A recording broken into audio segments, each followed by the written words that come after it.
All right, it is 9:30 time for Friday Night Hangout. This is where we grab a brew, shoot the breeze, and interact with you live on the internet. Great panel tonight. Can't wait for people to jump in, listen to us, comment via YouTube, Twitter, Google+, and all that fine stuff. We got people jumping in. Oh, it's going to be a great show tonight. As we get settled and ready and all that fun stuff, we'll do a quick round of intros here and show you what we're drinking tonight before we get going here. Let's start off in Dartmouth. Dan,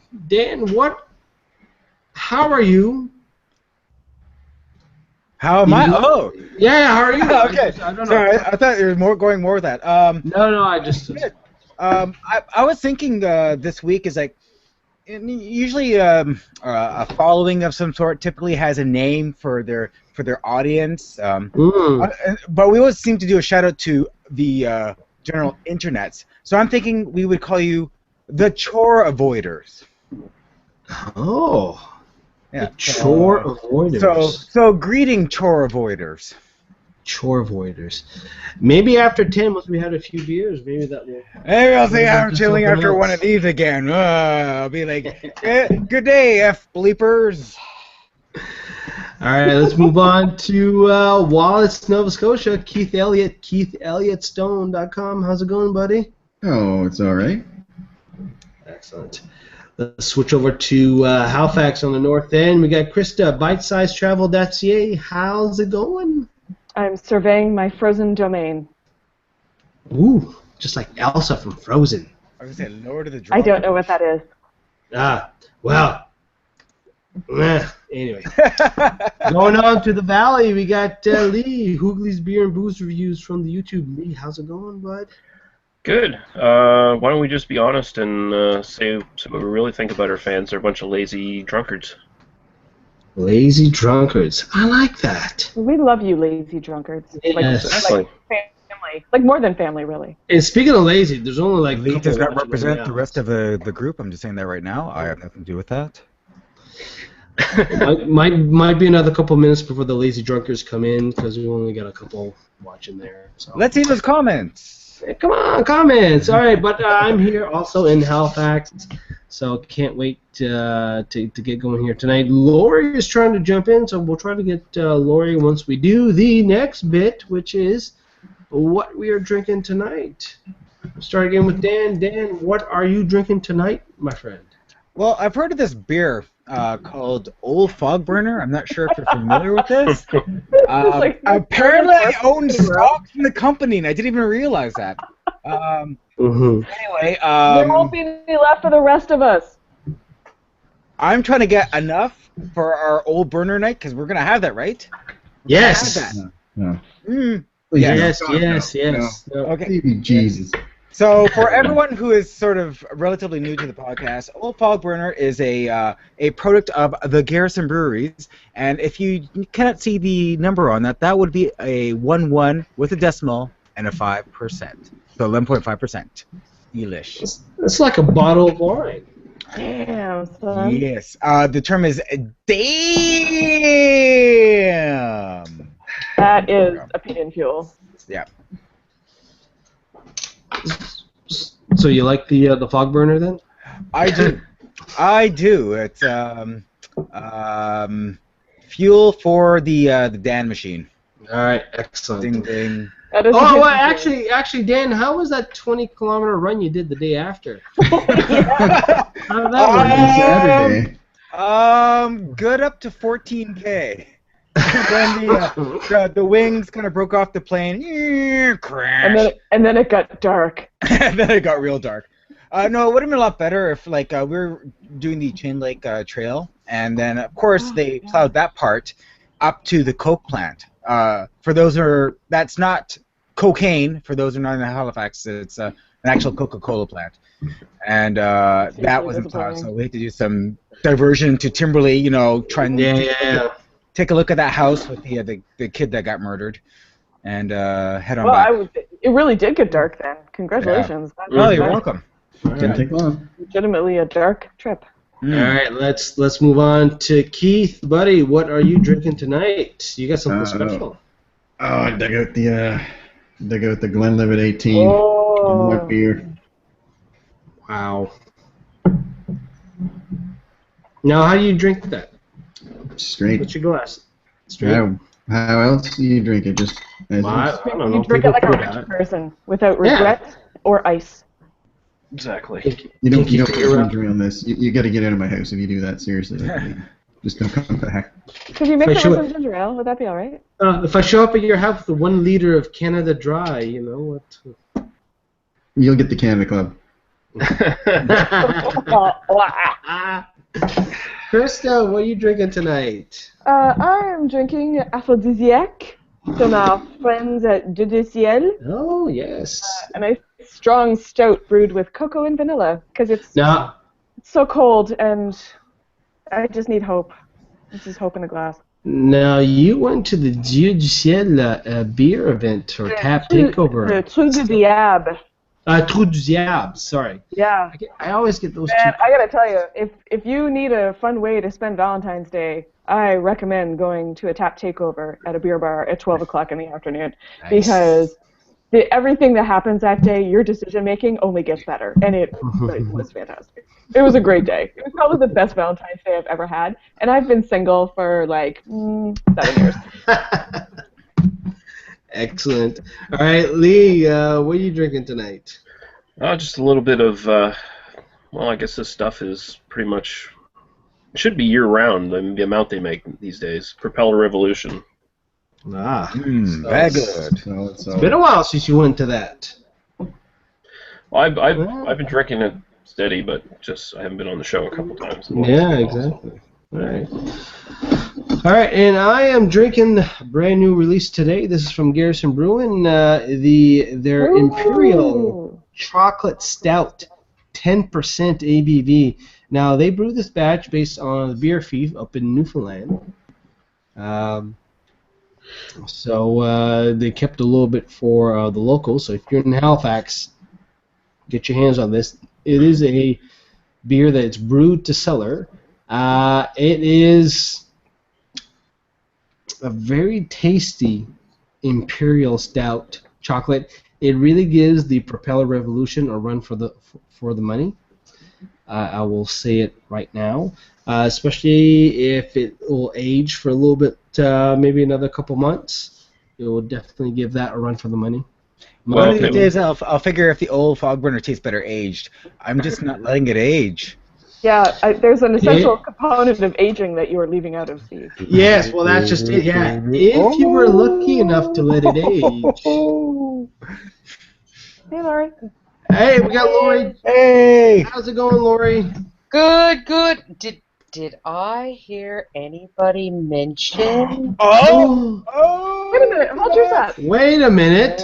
What's wrong with that? Number's wrong. Yeah, hold yours up. What? What? What?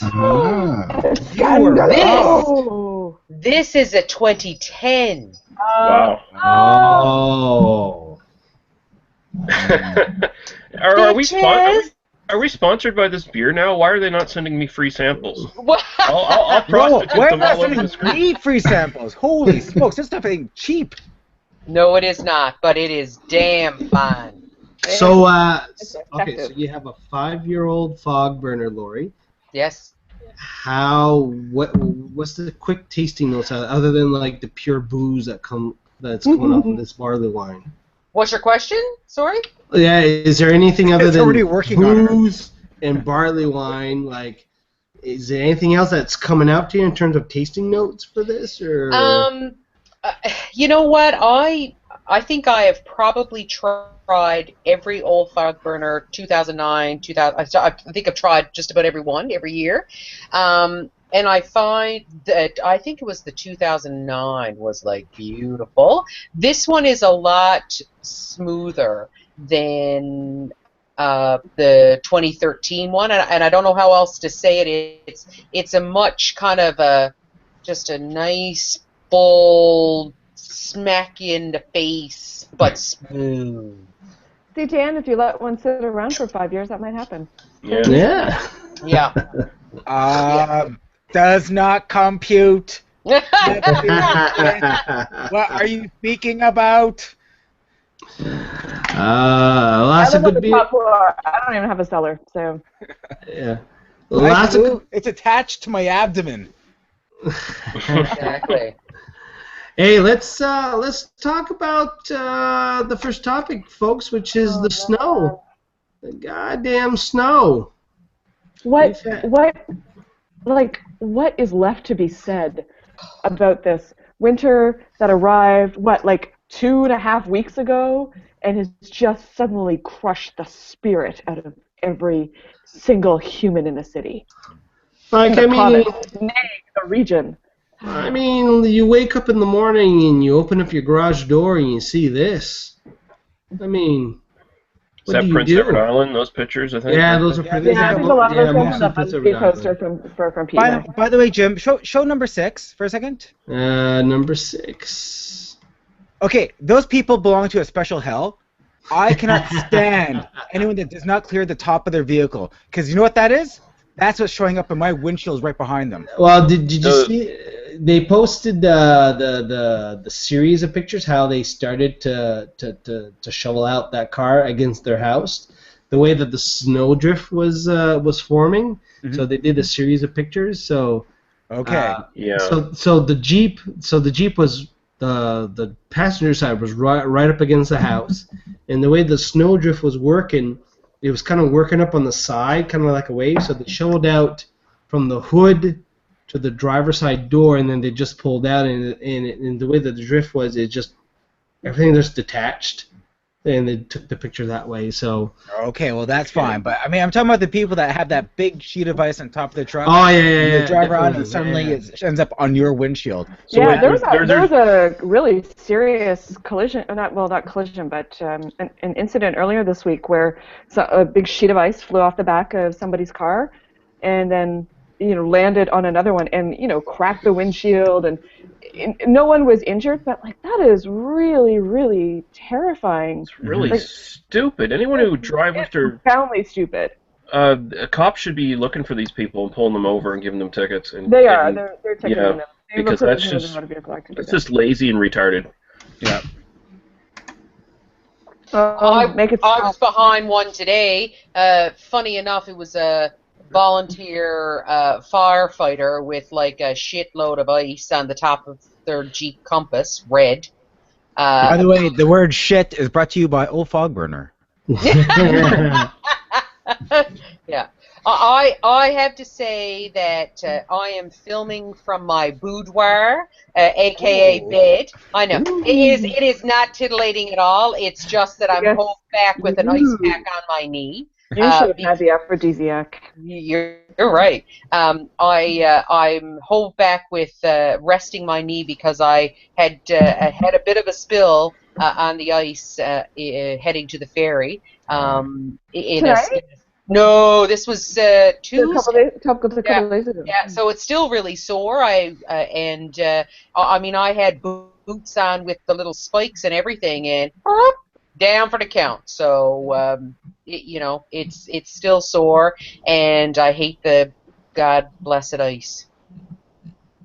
My problem with the Halifax snow removal, which was a big topic locally here, is, and I said this last year in last year's Hangouts, Oh my God, that. those I hate that. bobcats are totally useless. They don't have the proper tools No, they don't. to remove the Not snow. not if you're trying to do walkable sidewalks. Well, No. and we actually saw this in action in New York because Yeah.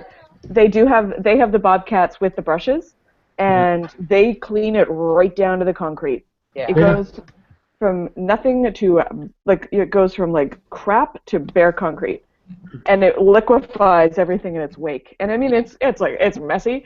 Also, they use basically the equivalent of a fire hose on their salt truck. So when the salt truck goes by, it's like it's forcing the salt onto the street with the intensity that you would expect of a New York Public Works. But it's also shooting it out the side, so it also hits the sidewalks, which we discovered when we were on them, because we were walking through the East Village on the way back to the subway, and we just got pelted with pelted with ice, with salt. It was effective. It was. And you know what, New Yorkers, they just take it. Yeah. Because that's what you do there. They just stand up there with glasses of tequila, waiting for the salt to come. Yeah. What I don't Walk in here. yeah. What I don't understand is even major thoroughfares, like sidewalk thoroughfares, and I had this, I think last night, Kristen, Mel, and I were out for a couple of beers, and I was talking about, and you know, other people may have other opinions, but I say on the peninsula and downtown Dartmouth, we'll say, sidewalks are used as transportation. And in the suburbs where I live, for instance, sidewalks are used as recreation. And it seems like none of it is being taken care of well at all. And I walked along Barrington Street today. I went out for coffee, and I was maybe 3 blocks from my office. And on Barrington Street, there were areas that have not seen a sidewalk plow of any type in, like, it appeared to be like a week, because it was literally a small footpath that people, and I mean, it was deep, so it wasn't like it was just today. It had been a couple of days, if not a week. It was a footpath that basically people had constructed themselves with their boots. It wasn't a plow or anything, and I was like, how does this happen on Barrington Street, which is a major transportation corridor for pedestrians, buses, and cars, and it's not being addressed. I don't get it. Now let's go You're to. making too much damn sense. Well, let's ask Lee here. Lee being up in the valley there. One, you know, do you have sidewalks on your neck of the woods? I have to say I've been pleasantly pleased and surprised by the amount of dedication and work done by the plows this year. Essentially, we've had all of our snow for the month of January and February basically pounded into us in the last 3 weeks straight, from like 3 major storms or so. Yeah. And they have done an excellent job of keeping not necessarily ahead of the snow, but they've been cleaning it up very well. Sidewalks, regardless of where you go, they're always going to get secondary treatment. Yeah. But of course, what Lori's talking about sounds a bit ridiculous. But here, I've been pleasantly surprised with what they've been doing, and I was watching some of these plows, and we're talking the Department of Highway stuff, the big rigs going out there moving stuff, and even they were having trouble with the snow. Like, they were having to go forward, stop, and then come back, and then go forward again just to get the snow out of the way. They weren't plowing through it with ease like they usually do. So, if memory serves, because my parents live just outside of Kentville, and they didn't get any of the rain that we got on Sunday. No, we got nothing. They didn't have the ice to contend with it. It still took them 4 days for a plow to show up by their house, because they're kind of like on a, out in Centerville, but they were like, how bad is it? I'm like, oh, send me some pictures, because it really is like the two solitudes in Nova Scotia, where you have the southern and the western coast, where it all turned to ice pretty much immediately, and then it had everywhere else, like where Lee and where Keith are, that just got a shit ton of snow. Yeah, we got no ice, or I mean no rain at all. It was all snow. So Same here, all snow. And I don't think, sorry to jump in, but I don't think that people for the most part, I can't say for all of the operators, but nobody ever wants to do a bad job.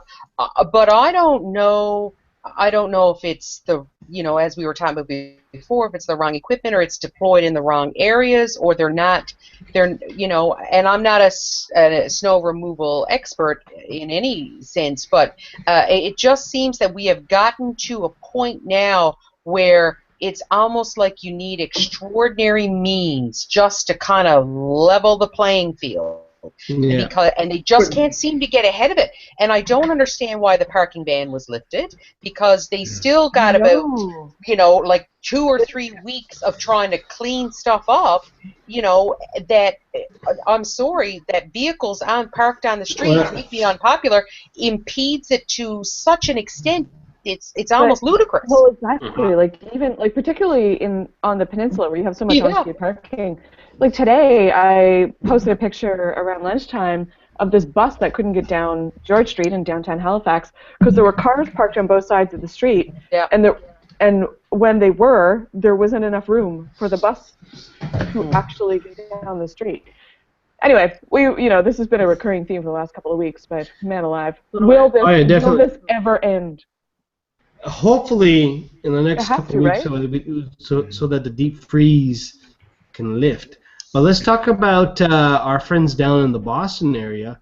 They've been having some fun with this. Boston's been having some fun out there. It's retarded down in Boston. So It's the mayor, wicked. It's wicked, but not in a good way. Yeah, it's the mayor has been saying to the residents, "Don't jump out your windows, you crazy freaks." Yeah. Which, Yeah. by the way, can I just say something to that? That's the equivalent of you telling a 3-year-old, "Stop touching that." As soon as the mayor comes out and provide some says, context though, because people are posting YouTube videos of them jumping out of their second or higher level windows in their underwear into the snowbanks below, and I'm assuming that it's all just going to be fine. but what do you think is going to happen when the mayor comes and says, "Don't do that"? Everyone's going to do that now. I was telling you guys before we went online, my favorite part of that whole story was when I thought the mayor was calling people out for being a bunch of idiots by saying, "We're not on Loon Mountain, we're in the city of Boston." I was like, that is brilliant. Until I did a little bit of research and I figured out that Loon Mountain was actually a real place. I'm like, oh man, that was so much funnier before I knew that was a real place. Well, there's tons of YouTube videos of people just jumping from the second-story window of their duplex and just jumping into like snowbanks. Now, that is absolutely the best way to end up with a spinal fracture or an acquired head and brain. Well, the thing is that I got my cousin down in Salem, Massachusetts, so he's been giving me his weather reports. They definitely didn't get the rain that we get here, where you would have a 3-inch layer of ice in between snow layers. So yes, they would be falling into a nice 5-foot pillow of snow. Are they at least doing it safely and using a toboggan? No, they're doing it mostly naked, wearing No. plaid boxer shorts from Old Navy. Under Armour and all that stuff. They should be jumping out of the second floor with a toboggan under their ass and then they're just going boosh. I used to jump off the roof of my dad's barn onto like 10-foot high snow drifts, and look how well I turned out. Come on, they're fine. How's the knee doing, Lori? Yeah, 35 years later, she's Okay. getting her. Oh, you're fine. You're fine. Let's do comments. Hey, everybody, if you're watching, a whole bunch of people watching. You can comment if you're on Twitter, Friday Night Hangout hashtags, YouTube, Google+, avoidingchores.com, the show page. You can comment and we'll read them out in a few minutes here. Just to let you know, if you're watching us live, you can rewind, scrub through the video control player. It's like a PVR. If you want to watch the replay, we'll be done in about 10-15 minutes. After we're done, you can watch the replay. We have the audio-only podcast version. You can want to download, subscribe, listen to. It's actually pretty good. It's good stuff. You should definitely download it. It's a fun. Definitely download. Our audience. There's more people that listen to the podcast than watch the live show, which is hard to believe, but what? That's wonderful. it's true. It's true. Well, it's you know true. what? Podcast listeners listening to us after the fact, we love you. Yes, podcast is good. All right, so let's start off with YouTube comments. Who has a YouTube? I got the YouTube going. All right. So we got a couple here. We got Slow River coming in saying, "Hey guys, I'm sipping on some Knob Creek bourbon, trying to kill off this throat infection and forget the temps outside." Yeah, that's definitely gonna do it. How'd y'all make out in the recent weather down there? Yeah. No, Didn't we talk about this for the last 15 minutes? Weather? Maybe. Well, this is going 18 minutes ago, so. Okay. So I was getting that. Our spirits have been effectively crushed. Arthur Donald says, "Hey guys, tonight I'm trying a detour from Muskoka Brewer, a seasonable IPA, regulated by the one, the only, King of Beer, Tube Lee, something or other." Step Arthur. Grease Stain says, "I'm still considering legal action against a woman in a Cadillac Escalade. Happened one Wednesday. Apparently people that buy caddies can't afford a stepladder to clean the and this is his words, fucking roof off their rigs. Ah, yes. Yes. Yeah. Apparently he's thinking an old fog burner as well. Mm. And also one more from, I think that's Chino, CH33NO. Chino! Haven't seen Yeah. it in a while there. Lagunitas Maximus 8.2. Good. Nice. Real hoppy. I enjoy that beer a lot. I get it enjoy every Lagunitas. time I go down to Maine. Yeah. He also adds, not that I don't like the new lineup, but whatever happened to Todd? Todd decided to do his own thing, so he's no longer part of the Hangouts now. So unfortunately, He's getting pegged with the run over for the ferry costs, so he's busy trying to dig himself out of that hole. yeah. But Lori and I will try to win you over with our charm and our winning. Yeah, absolutely. Chino- Not drunken ramblings. I'll win you over with the F-bombs. Fuck. Yeah. So yeah, Chino. Yeah, it's been a while, Chino. The Hangouts kind of changed a little bit, just a little bit. I think you'll like it. Now. Yeah. I think you'll like it. Though. All right, on the Twitter wire, what we got, Krista? Well, we have successfully applied peer pressure and gotten our friend Ken Donnelly to go get a drink. So, You're hello, right, Ken. Ken Donnelly. Welcome to the All Hangout. right. Join Excellent. join the mayhem. Has our friend Michelle McCann joined us I don't know tonight? where Michelle is tonight. Oh my gosh! And I just want to say a special shout out to my friend Angie, who is presently waiting out a brief quarantine period, isolation period, after serving with some health services over in Africa, working on some pretty serious infectious diseases going over there. So, hello. I mean, Angie. you mean Ebola? Yes. Way to go, Angie.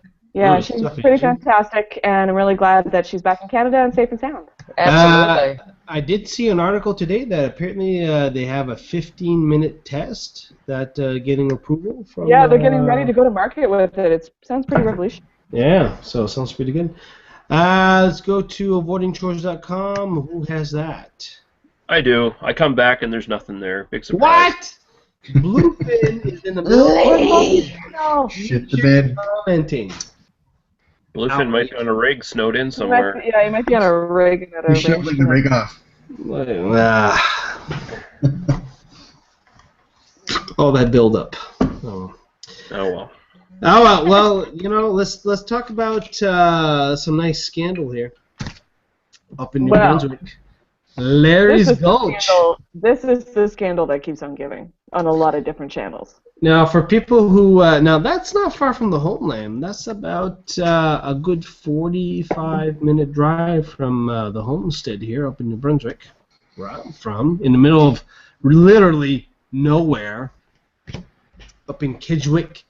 I bet it has fantastic internet and cell coverage, though. Well, paid by the province, of course. So the New Brunswick government have this lodge. I guess they fund money from this. I've never really heard of this lodge because there's not a lot. When I was growing up, Kedgwick didn't have a lot of stuff going on. There was the Decker Boy restaurant in St. Quentin. There was the Irving wood mill. Somewhere in between where you would either get your first job working in the wood mill, and that's about it. There's really not a lot going on up there. I don't know a lot about this particular site, but did Richard Hatfield build it by any chance? Like, would he have entertained there? I don't know. The pictures I've seen of it lately looks like it may have come up from that era, but I don't know. I don't know if maybe somebody can. There. Because he was pretty notorious for investing in infrastructure that the province of New Brunswick didn't really. Like, he had a private plane. Yeah, he had a lot of things that a province the size and. Something tells me this was done in the McKenna era. Ooh. Maybe somebody who's watching that can have their quick fingers on Wikipedia can give us the lowdown on Larry's Gulch, when it started getting up here. But anyway, the big thing, Canada Land, one of our favorite podcasts, they were going all crazy about Irving, basically Irving, who owns all the newspapers in the province, English newspapers. Basically, their editors-in-chief a couple of them had nice free trips up to these cabin to do salmon fishing and all that stuff. Guests of Liquor, New Brunswick. But basically, the big issue is that when reporters were wanting to know the guest list of this government-paid retreat, the one list had the editors on the list, and then all of a sudden, the names were scrubbed off of the list, or more than that. So there is some interesting backstory that kind of fills in the color around this. And it's been Jesse Brown is following this on Canadaland because Jacques Poitras from CBC in New Brunswick recently wrote a book about the Irvings and the kind of the monopoly of and how they run New Brunswick and how they run the media in New Brunswick, basically.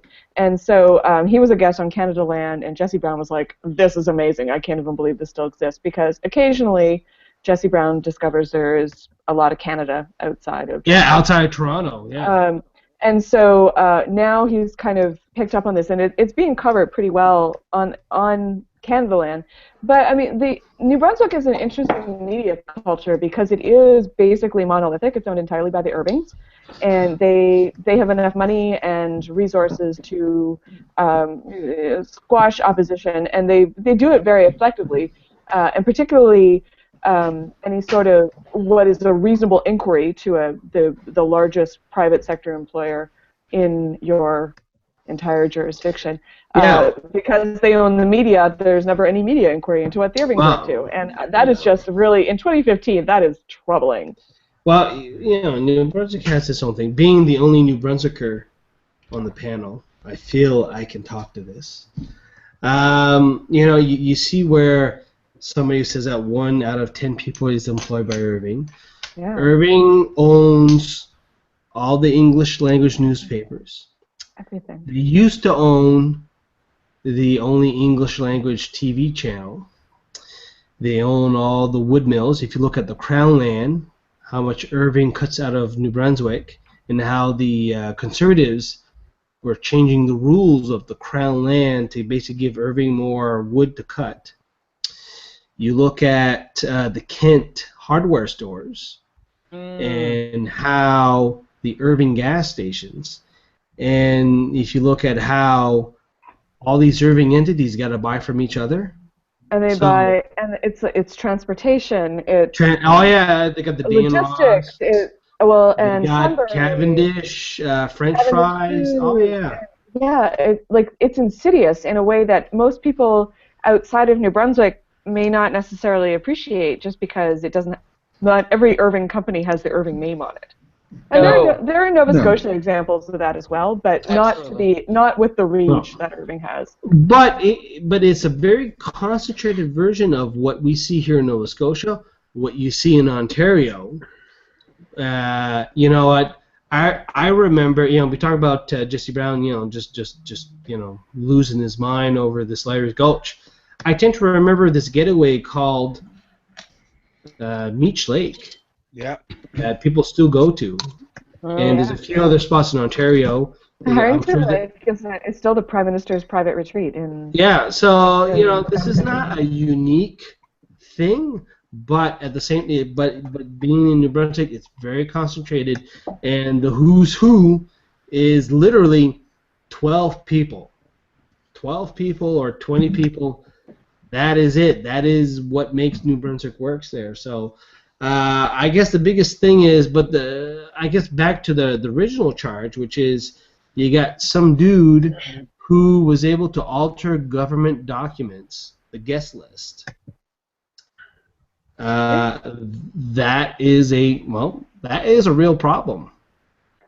It absolutely is a real problem.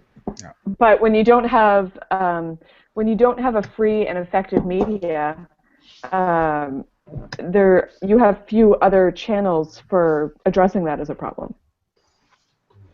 But how do you resolve in such a situation? I mean, you can't really have anyone or anybody step in or break up the conglomerate. I mean, really, what is the solution to get away from such overbearing media control? Like, who could pick up the slack for New Brunswick? Really, even if you said, okay, Irving has to sell 50% of its holdings in media. Who's going to come in to step in to pick up the other 50%? Nobody. Considering what's Nobody happening to will, media right now. they own a dying industry. Yeah, so no one's going to step in and pick up on that. There are other channels. There's a journalism school at St. Thomas. They could be doing St. some tech journalism. St. Thomas journalism Featuring Chronicle Herald Jan Wong. writer Jan Wong. But the journalism of St. Thomas is about the same equivalent as the journalism school in Woodstock Community College, which is not much of nothing. But you could be doing investigative journalism.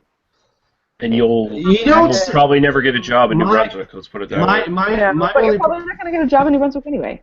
Well, no, because there's no jobs in New Brunswick. And I think they're so powerful at this point that basically you have to wait for some of the Irvings to die off and some of their really stupid kids to take over and basically destroy the empire. I mean, the power struggles are definitely coming in the Irving Empire, and I think that's they're coming because it's a Randolph Hearst kind of situation where there's just so much power at the top that unless the top falls over, you're not going to take them out.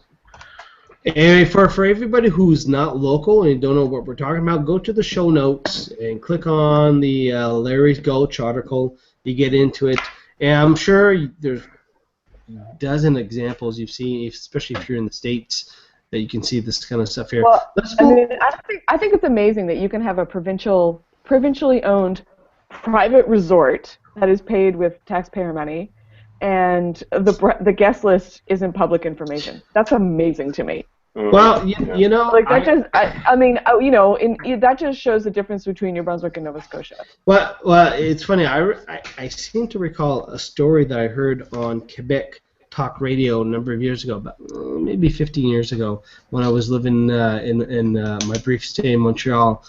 It was a story about, I don't know, some dude, and he was a politician, provincial Quebec government, and he was campaigning about, overspending, and, they're just living on the hog. They got the private jet.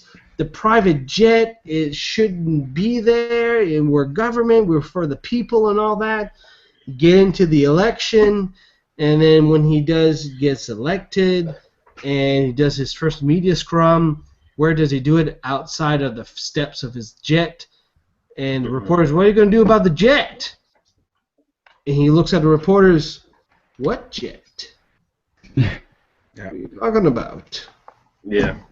Oh, by the way, in that article, sorry, I'm going to revert to 10-year-old Dan. I was going to see that Anne Bertrand weighs probe into Larry's Gulch. So dirty. Ooh. Well, when I saw Gulch, I started to giggle because on Fremont Street in Las Vegas, there's a strip bar called Glitter Gulch, and I've been in it. That's another story, and that's fog burner night. Not enough fog burner. And it was called Glitter Gulch, and it was hilarious. Glitter Gulch. All right, let's do a quick round of what we're drinking tonight, and they'll give a chance for people who are watching. We need your comments. If you're on Twitter, Friday what Night are you drinking? Hashtag tell us what Friday. you're drinking. YouTube, votingchores.com, and Google Plus page. We'll check your comments once we do the round of what we're drinking. Lori, Yes. what are you drinking tonight? Well, I have finished my old fog burner. Mm. And now and now I've moved on to Hell Bay Honey Blonde. I have not had a sip yet. This is my first time trying this one. Oh, so I like it. yeah. Will I like it? Yeah, in the boudoir. It's only okay. Yeah. It's very mild for me. I like, as we all know. My favorite Hell Bay is the cream ale. Yeah. This one is very. This is like a sit on your deck on a hot afternoon and slam back a couple of these. Not that I would ever do something like so that. So it'd be something like Picaroon's Blonde or something. Yeah, yeah. It's just. Well, Lori will probably pick up a little bit more malt as she sips it down there. I find that is one of my favorite Hell Bay. brews. But yeah, the malt just comes out just a little bit at the end there, but still a very nice. It's a nice drink. beer. Yeah. Yeah, it's nice. It's not bad. It's pretty mild for me. So. All right, Lee, what are you drinking tonight? I have moved to the fine people in Shelburne Boxing Rock, the Vickers Cross. Oh, got your hands on it. Yeah, we have an abundance of it all of a sudden for some reason. I'm not complaining, of course, but it's nice that it's finally showed up again. Excellent. Krista, what are you drinking tonight? I have also moved on to our friends from Shelburne, and I am drinking a Boxing Rock Hunky Dory. Ooh. Ale. Keith, what are you drinking tonight? My favorite 18-year-olds in the house. It's Glenlivet 18. I was going to say, I hope you hadn't finished that by now. Phrasing. What is my sister wife saying about that shit? She humors me all the way. You know that, Lori. Yes, indeed I do. Humors the shit out of me. Just say I'm relieved that he hasn't finished that bottle and moved on to something else already. And then I'm going to have a fog burner. And then you guys are going to hear what I really think about you. Wait till the Wayback machine. All right, Dan, what are you drinking tonight? What's better than an old fog burner? 2 old fog burners. Oh, shit. So, yeah, I'm on number 2 now. That's awesome, Dan. We're apologizing ahead of time here to Voiding Tours. How long do you run tomorrow, Dan? Oh, it's only 6. So, Taper. give her. Yeah, Keep drinking. give her. I want to see where this goes. I am drinking the latest from Garrison. This is their Imperial Chocolate Stout. How do you feel about that? I missed the first round. How do you feel about this one, Jim? You know what? This is a 10% beer, and this will definitely give a run for the money for the Propeller Revolution. It is a very nice stout. I think if you cellar this, if you have the capacity to cellar, not me, not Dan. Oh, you have a cellar. Yeah, you don't need a cellar. You just need a damp, cool place that's dark. Yeah. Yeah, I have a nice spot in my garage actually that works really well. Yeah. It is nice. You know what? This is probably one of the nicest beers that Garrison has put out that is different. It's not a hop bomb or rye or anything like that. It's just something a little bit different. And you know what? It works. Yeah, Put it in the cellar. I'm going to pick some up tomorrow, I think, because my brother is a member of the Beer Thief group in St. John's that it was brewed for, and so we kind of go back and forth and he gave me a heads up that it was coming out here, so I was like, ooh, and I enjoy a good chocolate stout. Well, let me know when you're coming over to the city for that, Lori. Yeah. You want me to pick you up some? I can. Yeah, maybe I'll join you. Might as well get it because I don't think it's a big run. Yeah, I don't think it's a big run. It is priced to get. It's like $6.95 a bottle. That's fine. It's good. Right. It's not bad for their seasonals. So for 10%, that's a pretty good price. Yeah, it's pretty Do good. we get some kind of LBL discount there, Lori? I think we might. Wow. Just ask for the Friday night hangout discount. You're right. I was saying. What, are you going to kick in the ass with that? Is that how it works? I was saying we're uniquely spoiled when it comes to big bottles of beer, like bombers and stuff like that, or just like slightly less than bomber-sized bottles. Like that's probably a 650, is it, or a 500? Yeah, it is. I was just gonna say it is a 650. Mil that price outside of Nova Scotia, usually the price is around $10 for a bottle that size of anything. Yeah. So. Yeah, you're right. So get your bottle. Let's do a quick round of comments. Let's go with Dan. Anything on the YouTube channel? Yeah, we got some pre-laughter. He's on a second fog burner. God only knows what he's. Are you able to read the comments? Or? Just a second. I gotta get my internet glasses on. Oh, jeez. Green Stain came back. Going back to Todd, he says, "I kind of miss Todd, but I wish him luck." Greastain also says, no fog burner for me. I don't drink anything less than 40%. Hey. That's a lot of information. Yes. Arthur Okay. Donald I've made it my mission to win you over.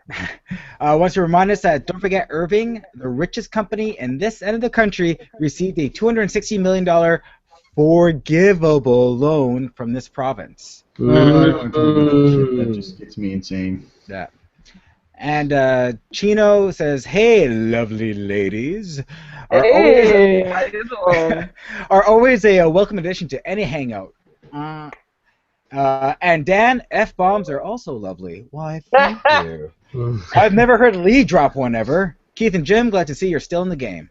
That's right, Chino. We're in it. And finally, from our good old friend Mustang 774. In the middle of the ocean. In the middle of the Middle ocean. open. Hey gang, I'm offshore tonight with a terrible internet connection. Been trying to send this message since the show started. Can't see the show tonight, so I'll download the podcast when I get home in March. Have a great show tonight, and I hope to see you all next week. Take care, Bluefin. Oh my God! Can you imagine? Download the show in March. Yeah. Wow. He's in the ocean. That's He's busy shoveling out. It's almost like SquarePants, but above the sea. it's almost like Pony Express. You know, you send a message from I love St. it. Louis to the frontier. Yeah. I think maybe we should come up with some predictions or something like right now and see if they're true by the time he opens it. No. What happens in March when Mike gets back? You will have another snowstorm. Yeah. Well. All right, let's see. Let's go to Lee. Any comments on thevoidnewchores.com? I don't even know why you ask. Just cause. But I will say in relation to one of the comments Dan read out, I don't know what the fuck that guy's talking about because I wouldn't use fucking language like that. I'm going to add a comment to avoiding chores right now. There. Oh, my virtue. I can't handle it. Oh, it's after 10. I guess I have to suck it up. I guess it's all right. Holy fuck. Krista on Twitter, what we got? Well, our friend Michelle is reporting from Truro that she is working on things. She is buried in snow, and she's drinking water with lemon Mio, which I think is a thing that's supposed to make water not taste like water. That's those freaky commercials. Squirt. Yeah. Yeah. I don't have TV. I don't know what that is. Those meals are actually pretty good if you have a soda stream, so you just do the carbonated water, and then you go squirt, squirt, squirt. And it's you know what? Those are all things that unnecessarily complicate your life. I don't even. I'm a complicated man. I don't think so. That's Shaft. Wait, did we lose Jim? Jim, did you kick yourself off the show? For some reason. You have control again, Krista. No, you guys don't have control of nothing. Teacher has been called to the office, and all the kids are left in the classroom, and they're like, "Holy shit!" I can hardly control my bladder. I don't know how I can control the hangout. Put a tackle on his chair before he gets back. Everything froze on my computer, and the Hey hangout. guys, the host is a dick. No, the hangout said your computer went to sleep. You want to join the call again? It's like, what? What? No, the inmates are presently running the asylum. Whatever. We also had Krista Elliott ask Keith Elliott, we have other 18-year-olds in the house? Question mark. Ooh. Soon. Let's watch Ooh. I can't comment on that right now. Barely leave.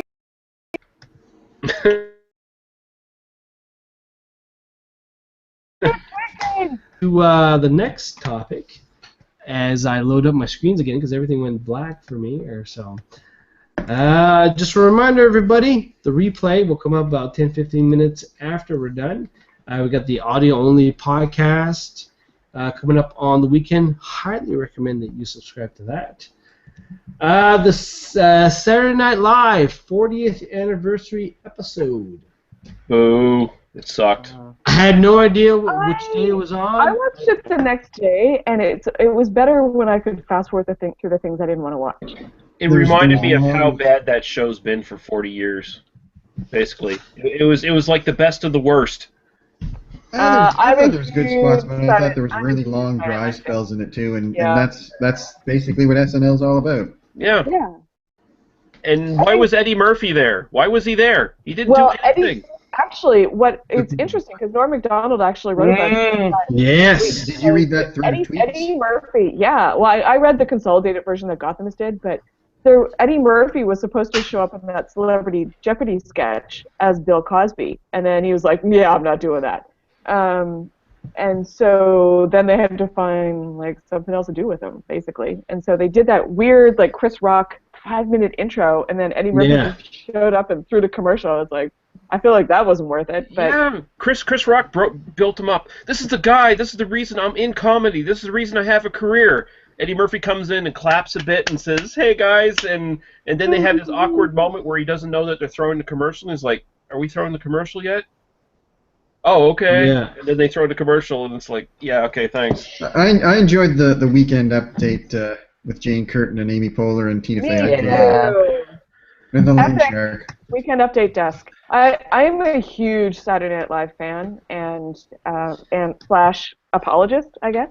I've been a couple of times now. Find out how on bitesizetravel.ca. And it's one of those things that now that I've seen it live, I appreciate it even more for what it is, because it is just a swarm of chaos that happens on live television, and there really isn't a lot of television that happens live anymore. Even the late night shows are taped and edited. Exactly. Like one of the most important things I've learned in my life came from the Tina Fey book Bossy Pants, when she talks about writing to the kind of deadlines that they work under at Saturday Night Live. And, you know, Lorne Michaels gave her what is probably the best career advice I've ever gotten secondhand, is that, you know, the show doesn't go on because it's ready. The show goes on because it's 11:30. Yeah. And if you're, like, that's just a really interesting way to kind of get your head around the work. You know, and like they're in a very real situation with live television, but yeah, like it's like, you know what, like it's also a very important lesson about perfectionism and like how to just kind of like cut your losses, and whatever it is probably fine. If you really want to get your eyes opened by it, you can listen to, if you can stand Mark Maron for 90 minutes, Mike Myers did a podcast with him. Pretty interesting on behind-the-scenes happenings at Saturday Night Live, involving writing and producing the show. I have a very love-hate relationship with Maron right now. I'd like to admit something. I have a real crush on Tina Fey. I think she is a very intelligent, very funny, very sexy woman, and yeah. Very sexy. Oh, fog burner. Oh, you've opened my mind. Well, her and Amy Poehler doing the weekend update or whatever was constantly the best segment in the show for years. Yeah. I mean, I wonder how many people spit on Chevy Chase for real backstage. I wonder how many people just walked up and punched him in the face and shit. Get people to go in a camera shot with him, which is amazing. Like, Chevy Chase is a renowned asshole. Raging dick, yeah. And no one who has ever worked with him wants to ever work with him again. Like, and people are willing to go on the record about that, which is amazing in Hollywood. So when it came time to the SNL reunion, you know, like, he shows up, he does the red carpet piece, which was incredibly awkward, and then when they actually had him on camera, they couldn't actually get anyone to, even, like... They couldn't get anyone to stand in a camera shot with them. That's like. I'm sure Bill Murray wanted to. Yeah, but that would have been a different. That would have been a different segment altogether. I would have thoroughly enjoyed that. I'll just say. That would have been the best part. That would have made the show for me. If that I agree. I would love to have seen Bill Murray schooling Chevy Chase or beating the crap out of him, one or the other. Mm-hmm. So I was reading a whole bunch of articles about how Saturday Night Live kind of passed its due date and stuff like that. And this afternoon, I was seeing on The Coast, our weekly alternative newspaper, whatever, one of their talking points was that, you know, did Saturday Night Live peak in the 2010s? And I'm like, Saturday Night Live kind of peaked in the 90s. Yeah, I'd say so. But you know what? That is such a garbage argument, because every, 3 to 4 years, it was like, Saturday Night Live's peaked. Everything is awful. It'll never be funny again.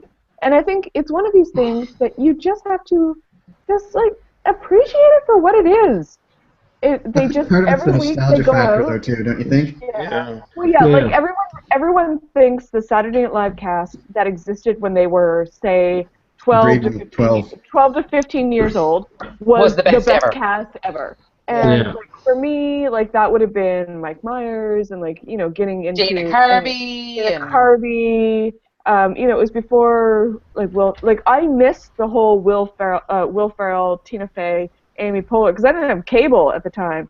So that was a whole era of Saturday Night Live that I didn't know existed. Well, that was funny. My era of Saturday Night Live was the Eddie Murphy, Joe Piscopo phase, and then when they switched over to Will Ferrell and all that, I stopped watching. Yeah. Because I had moved on. Like I don't know, I moved on. Whatever, I stopped watching. So when my first Saturday Night Live experience was the Eddie Murphy years. And you could argue Eddie Murphy years were the peak. I mean, at least for Eddie Murphy's career, because he was on fire in those years. Like he was legitimately. That was the 5 years that wasn't there. And I recently went back and watched what would be a video, like the short video that he did, where he went out in the white makeup and went out in New York as a white person, and it was all about like the secret life of white people. And I was watching this like in 2015. I'm like, God damn it, like that is still as funny. It's probably funnier today than it was when it originally came out. It is really like bold and groundbreaking, but it is still an amazingly accurate take on race relations in America. Yeah, like people don't know that Eddie Murphy anymore. It's like that. This is a guy who was legitimately like the successor to Richard Pryor. Like this was the guy who was going to be the next guy, and then his career went into family entertainment or whatever, right? So that's what money is, But I mean, I think I will always be a Saturday Night Live apologist for as long as it will stand, because I've just gotten to the point where I just enjoy it for what it is. Like, it's not great, not a great 90 minutes of television, but there are a couple things in there that are usually pretty funny. They work with all these different unpredictable factors. You have a different host coming in every week. Some people are really well suited for this sort of entertainment. Some are not, and both have amazing outcomes when that happens, because you can just see how like awful some very well trained theatrical actors are for live entertainment, and then comedy, which is a whole other skill set on top of that. So I just I think it's an endless exercise in what can happen. I just like it for what it is. Anytime Justin Timberlake shows up, I gotta watch it. Yeah, exactly. I like his skits for that. He's still far too impressed with himself. All right, let's move on to the next topic, which is our K-Cups from Alberta may soon fuel BC cement plant. Keith, interesting. Yeah, what is this about, Keith? They're talking about how the K-Cup is just an environmental nightmare because you have the plastic and you have the paper and you have the foil and just everything, and you can't separate it and recycle it. It's just garbage. Yep. So apparently I think it was Lafarge, like a cement plant out there. They drink a lot of this, and they said we have to figure out a way to do something with this. So what they basically did was they were putting it in their drying. They're putting the empty cups in their drying kiln, drying them out. Then they incinerate them, and apparently by incinerating them, their emissions didn't go up at all. They incinerate them into a powder and mix it in with their cement. Cool. With supposedly no extra emissions, which is hard to believe, but if that works, whatever. My biggest objection to K-Cup is that the coffee isn't that great. But I don't like them either. But hey, a lot of people do, and what are we going to do with all that crap? Well, exactly. You've got to do something with all of this crap. You know what? I use my Keurig coffee machine to just boil me hot water. I use a Bodum French press. I just want hot water quickly. Keurig. I'll be the only honest one here. I have an espresso, and I love the shit out of it. I need to get one. Done. Nespresso. That's the stuff. Yeah. I'm just kind of disappointed by the story, because I was kind of hoping that they just put like the physical raw K-cups into their cement, and then like 3,000 years from now, when we're looking at the ancient civilization here in Canada. Look at these strange objects in the buildings. They must have been religious symbols. All these chunks are sticking out of the concrete. I have a love-hate relationship with Keurig. Number one, their coffee is fine. It's not fabulous. I really struggle with all the number of K-cups that get tossed out every day. It's a ridiculous that they aren't recyclable. And I understand separating them all and everything. What I did is I bought a refillable K-cup thing to use in our office coffee because I can't in good conscience throw out that much plastic and stuff. And I also use the K-cups for seed starters for my garden. So I get a 2 or 3 kind of use before I toss it out because I get people in the office like to collect them up. Isn't it true also that the version 2 of the K-cups was you're not able to do your own, that you actually have to use their system? Well, I mean, I bought the metal refillable ones, so it works. I don't know, but I just I went today and I bought a Clever, so I don't even know. All right, let's do one more topic, and then we'll go to viewer comments before the Cards Against Humanity round and the fun part of the show. All right, let's do this one here. This story here: man creates black ice in drunk drive crash. This is a great story here. So basically, that is crazy, right? This is crazy. So first of all, I would have. If it wasn't for the black ice angle, I would have guessed this was from Florida. This is in New Jersey. So you had this guy who was drinking, hit a road sign or whatever, called the buddy, if I read this right, because I only read it once, called the buddy. He came with 5-gallon buckets of water, started emptying the water buckets onto the road to create black ice, so that when they called the police, black ice was the culprit. So the police noticed that Buddy was next to his car. He had empty buckets in the back seat. Yeah, that's like some serious drunk logic at work. It's like, oh, I'm sure this will be fine. Yeah, They'll never know. Logic. This guy sounds like he has the mind of a sociopath of some sort. You could only harness that brain power to good as opposed to bullshit. Yeah, I mean, he'd be fucking like, Bill Gates or something. I hope this guy wasn't putting dead hookers in his trunk beforehand or something, Like, Black Ice is his code name. Yeah, that's all. I'm frankly too lazy. Like, I'd be like, throw me in the drunk tank because I could not formulate a plan that complex with buckets and water and fog burner. I'd be like, I just need Black Ice, that's probably the best. Get me some Cheetos and fog burner. You make shitty decisions. Exactly. All right, let's do a quick round of comments here, and then we get into the Cards of Humanity here. Actually, Jim, before you go to that, I missed the bad products from last week. I was what? Yeah, I missed it. I realized afterwards, like, no, I didn't do my bad products. So I'm gonna have to double my efforts today, and this time I bring us back a collection from the Mystic Orient. What? You traveled? So I found some bad products that are a long ways, dude.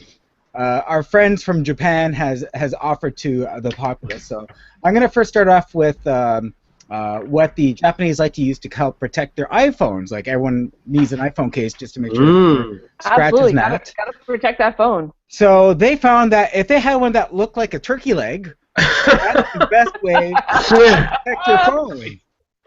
As you can see, she was very happy to hold that turkey leg to her ear as she talks to her friends about something. And a quasi Colonel Sanders having a big guffaw there. I know. So disturbing. The next one from Japan is for those lonely guys. So those who have failed to have a good relationship and are insomniacs at the same. Everyone already knows what a fleshlight is. So they have these pillows that are shaped like a woman's lap. So that way they can, Oh, I take it back. That is deeply disturbing. Okay, well, actually, that's far less disturbing than what I thought it was going to be. Me too! I thought it was going to be a little relief there, actually. So that way they can have sweet dreams of what a real relationship is like. Can you buy this shit on Amazon or what? No, not this stuff. The next one is pretty self-evident. You know, when you're thirsty, when you have a dog's thirst, you have to drink pet sweat. Pet sweat. Oh. Of You're course. going to have to drink it at the toilet. So is that like worse, actually? Is that like salty tonic water or something? Or I have no idea, but one can only tell.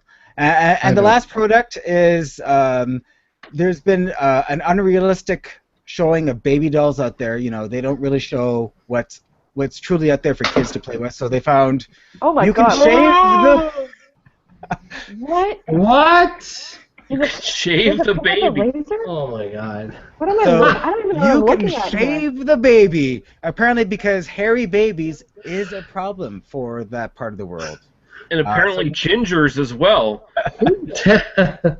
So yeah, There are not that many redheads left on Earth. That's right. But yeah, there you go. Thank you, Japan. Outrageous. Thank you, Japan, for another salvo of wonderful products.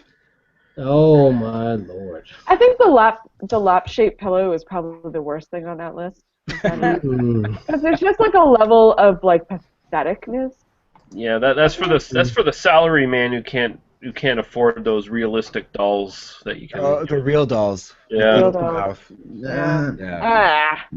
All right, moving on. All right, moving on. Moving Let's do a quick round of comments before we get into the Cards Against Humanity round. So. Oh yes. I'll give a chance for everybody to rewind or refresh their pages. Just to let you know, podcast, subscribe, new episode. Well, this episode will be out on the weekend. Replay once we're done. Krista, what we got on Twitter? Pretty quiet since our last round. And probably the same for Lee on avoidingchores.com. I have one question. I have one comment from Audie Jeep, who says, "I hear that this is quite an amazing podcast. Huzzah, fellow tweeners." All right. That's me. I'm famous. All right, Dan.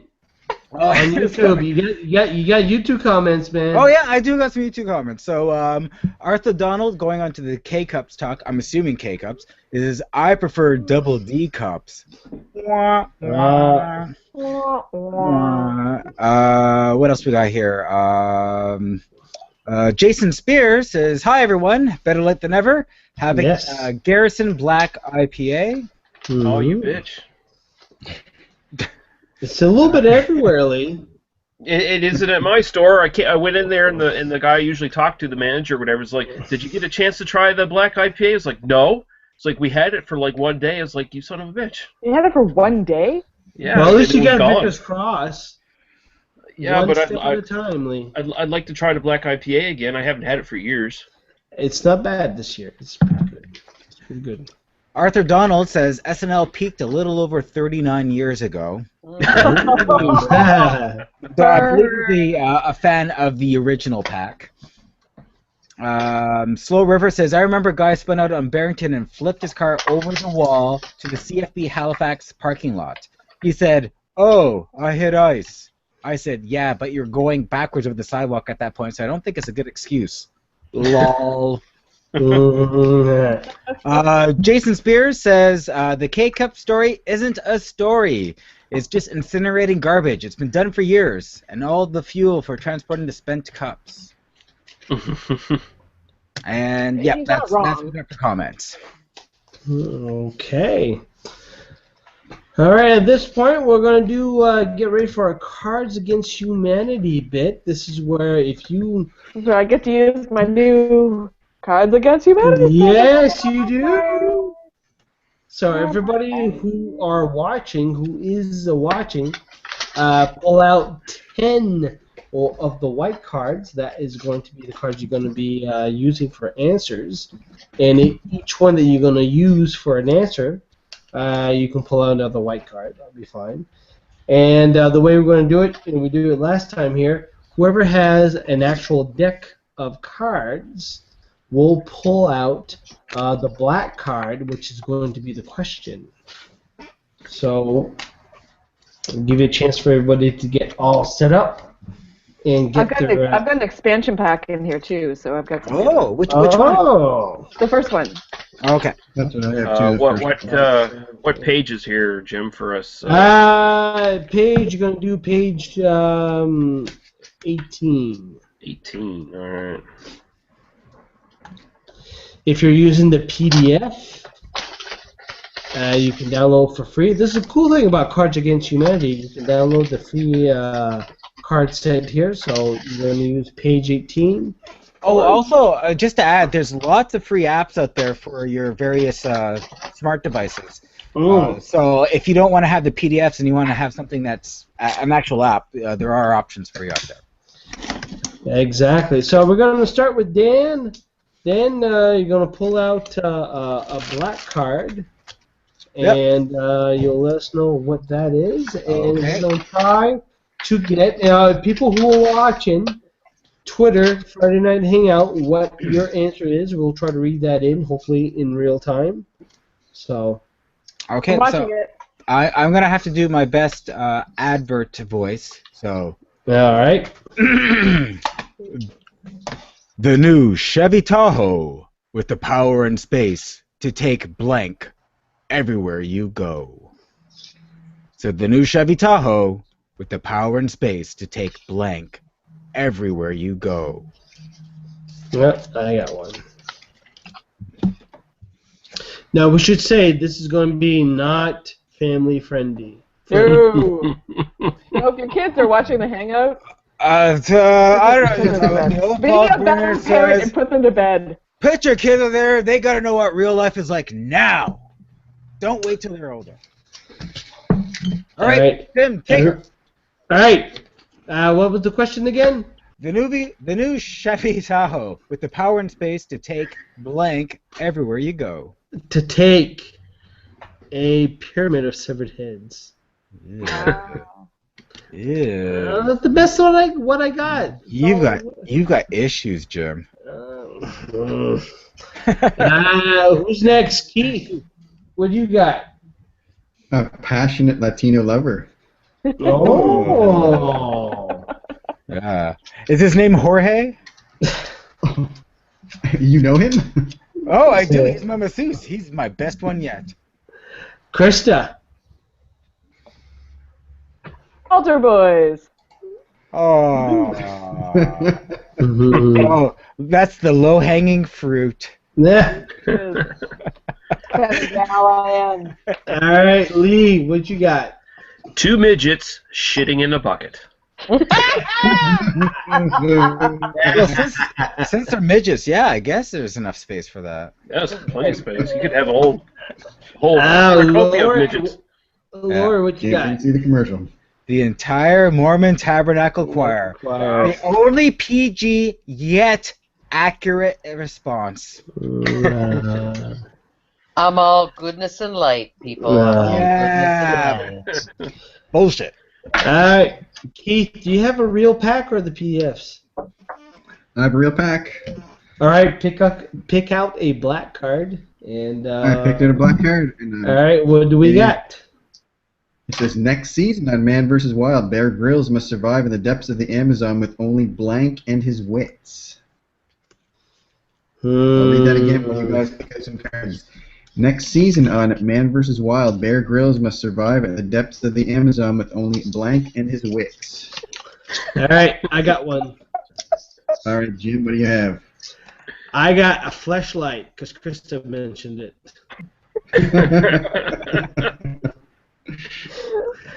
Dan, would it be like a homemade fleshlight too? It's like a bamboo. like a jellyfish on a twig or something. Why not? What do you got, Dan? Oh, what do I got? I got full frontal nudity and his wits. Okay, Krista. I have an Etsy steampunk strap-on. I think I got one of those. There's a theme going on. It's crocheted. Oh. I had that covered before you. Oh,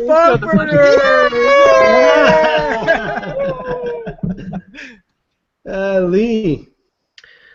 He only has assless chaps. Robin, pair of Ooh. assless chaps. Who doesn't? And Lori. Fiery. Fiery poop. Drink the water. Fiery poops will get you through everything. Alright. Or nothing at all. Or nothing at all. You'll go through your pants. Yeah. Well, unless All they're right. assless chaps, in which case. Yeah, it's assless chaps, great. you're Here you go. For ashless chaps, fiery poops. And we're going to Krista for a black card. All right. It's a good one. Daddy, why is Mommy crying? Mm. Mm.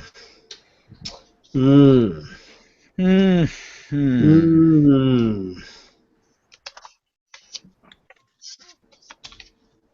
Well, might as well keep going down the rabbit hole. That's right. Uh-oh. That's the spirit. I'm ready. Here we go. German dungeon porn.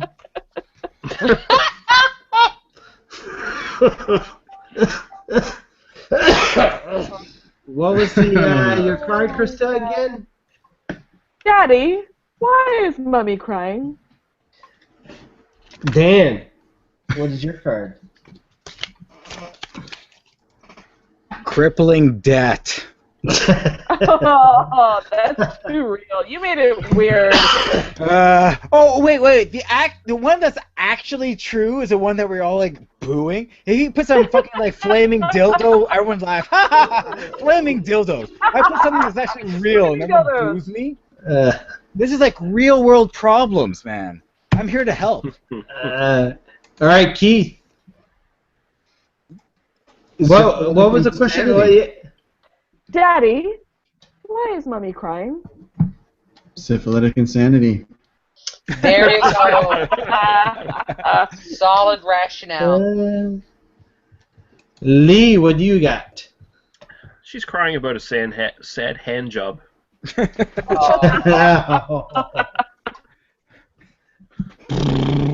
All right, and the last time, Krista, what was the question? Daddy, why is Mommy crying? Lori. Mommy's crying because she has given birth to the Antichrist. That's gonna bring your day down. Shit. By the way, Kristen, why is this child British? Yeah, exactly. Yeah, Daddy. Because Daddy. that's scarier, obviously. Oh, okay. Oh, that makes sense. Absolutely. Damien. It's definitely scarier. It's definitely worse. All right. Children are the worst. I'm saying it. I'm letting the alcohol talk, and I'm going to make a very controversial statement. British children are crazy and freaky. They are creepy. It's true. They are. They have those weird little voices, and there's very proper accents. I think they're all part of the Illuminati. British children. They all have big eyes. It's creepy. Their eyes are too big. All-seeing eye pyramid. I think all kids have big eyes, but No, but British especially, incredibly big, like E.T. big. They're freaks. yeah, well, yeah, That is freakish. got real racist. All right. Who has a black card next? Lord, do you have a black card or? Oh, I do? Okay. What do you got? Today on Maury, help my son is... Is. Shit. Oh boy. All right. I only got one because it only fits. It fits the most. That's never mind. Gandhi. Lori, my son is Gandhi. That's an awful lot of pressure. All right, Dan, what do you got? I got nothing, but I'll have to throw something at this one. A robust mongoloid. Sure. Why not? That'd make me sad. Today on Maury, help. My son is Keith. What do you got? Tripping balls. Krista. This is crazy. My son is Lance Armstrong's missing testicle. Yay. Very It's in a testicular jar. theme. And finally, Tadeo Mori, help! My son is Lee. Lee? This probably fits Jerry Springer better than does Maury. He is not reciprocating oral sex. Ouch. My son is my lover. Good stuff. All right, we'll do one last round. The black card here, and then we'll move on to the Wayback Machine. All right, so I'll do the last one here, and which is during sex. I like to think. I like to think about during sex. I like to think about blank.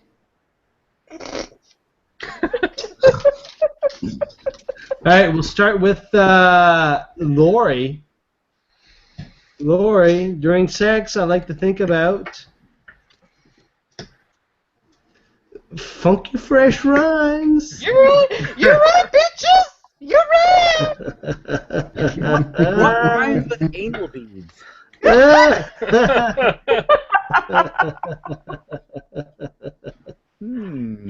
Oh, God. Murder leads. There we go. Lee, during sex, I like to think about. Well, I don't know about you guys, but what really gets me hot is thinking about cheating in the Special Olympics. Oh, yeah.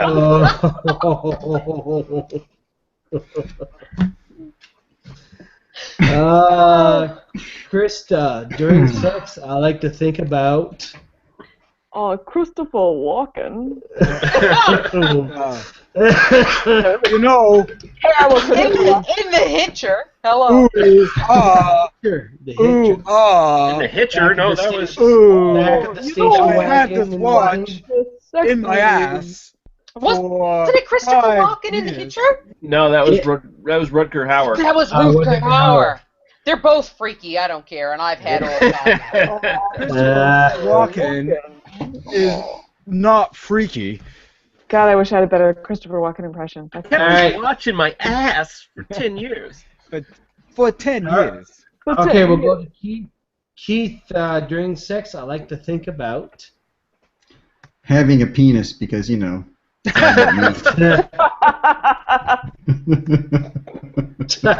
Hey now. Hey, Keith, how well do you know Jorge?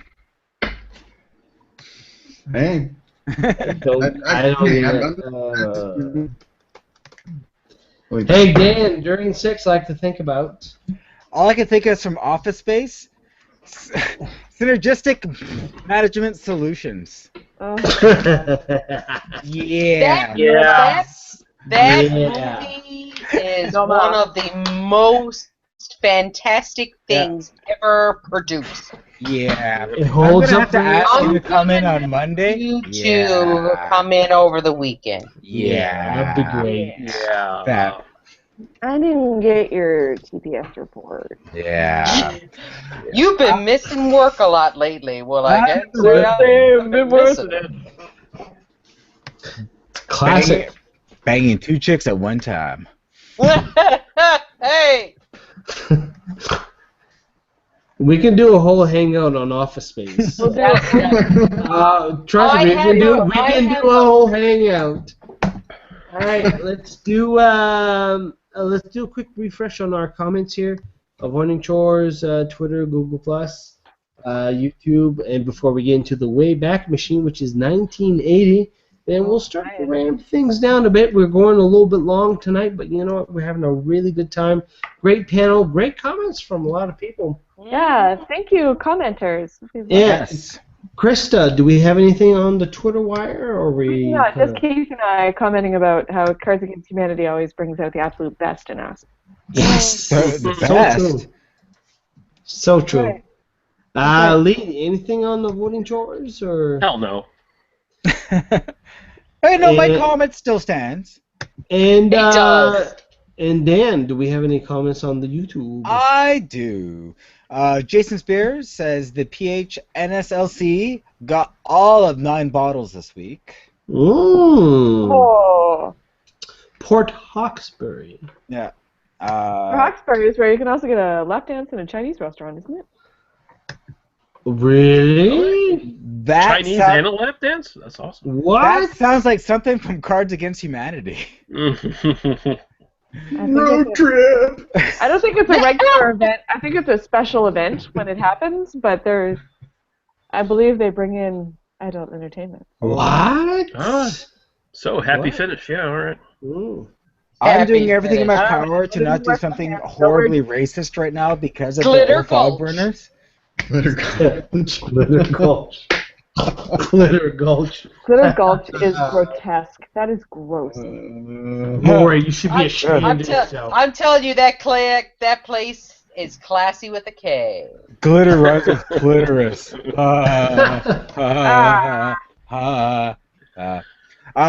Anyway, Slow River asks, Jim, you're going to Bangor for Easter? Beer shopping? Hashtag no say. Yes, we're gonna. The plan is to be there for a couple days so that we can do duty-free shopping. Nice. So Bangor, but the reason why we're going to be in that area is because we want to be in Old Town. And Old Town, Maine, has certain industry. Mm-hmm. Would that include Chinese food and whores? No, different things. no, that's in Lewiston. Oh, okay. Old Town. What's an Old Town? My main knowledge is A big wooden paddle. Big wooden paddle. A lot of. The paddling of the swollen ass. I was just gonna. Jeez. Gotcha. You know what? Why should I explain this? Okay, you know. It's almost 11, Jim. You're wasting it on the. Come I on. know. It's after 10. Why should I even bother? I have All one right. more comment. 1980. Okay, we got. Arthur Donald says, Daddy, why is Mommy crying? Or Motto dungeon porn. I think you don't have to say dungeon porn. I think just saying Oromoto is sufficient, really. And that's what we got for the YouTubes. Excellent. Great comments tonight. I love it. Great stuff. All right, let's do the Wayback Machine. This is where we. 1980 is the year, so you can let's think back in 1980 for those of us. 1980 I ran so far away. A lot of good stuff in 1980. America. Ronald Reagan. Now, here's the thing with 1980. For those of us, and I think we're all in the same age range, 1980 to me didn't appear to be 1980. I thought it was later in life, but it was very early on in life that I learned about things like The Empire Strikes Back. Mm-hmm. What? That was 1982. No, it was 1980. Star 1980. Wars. Empire Strikes Back. No, was that 80? I thought that was 82. No, it was 80. Because Star 1980. Wars was 70, what, 77, 78? 78. Okay, you guys, fighting about Star Wars is a totally different thing. Excuse me, there is no such thing as fighting over Star Wars. We're just communicating and collaborating in the topic. Somebody give her a fog burner. Yeah. Krista, where's your fog burner? You also had The Shining and the first Friday the 13th. You had the first Airplane. You had the Blues Brothers, Caddyshack, Wow, yeah. Raging Bull, Flash, The Blue Lagoon. Flash Gordon, Flash. Superman 2. Superman 2. 1980 was the year that the events that led to the movie Argo happened. Yeah. Yeah. Otherwise known Popeye. as the Canadian Caper, apparently. Popeye with Robin Williams. That happened in 1982. Popeye. Oh, that is dark. I watched that as a young kid, and it really kind of messed me up. It was weird. Like really, you go through the list of movies here, like Urban Cowboy, Stir Crazy, Heaven's Gate, American Gigolo, Private Benjamin. Private Benjamin! John Lennon was shot that year. Yep, he did. Smokey and the Bandit Part 2. God! I will say that Friday the 13th Part 1 was a very pinnacle movie for me because it brought me to the love of the horror movie.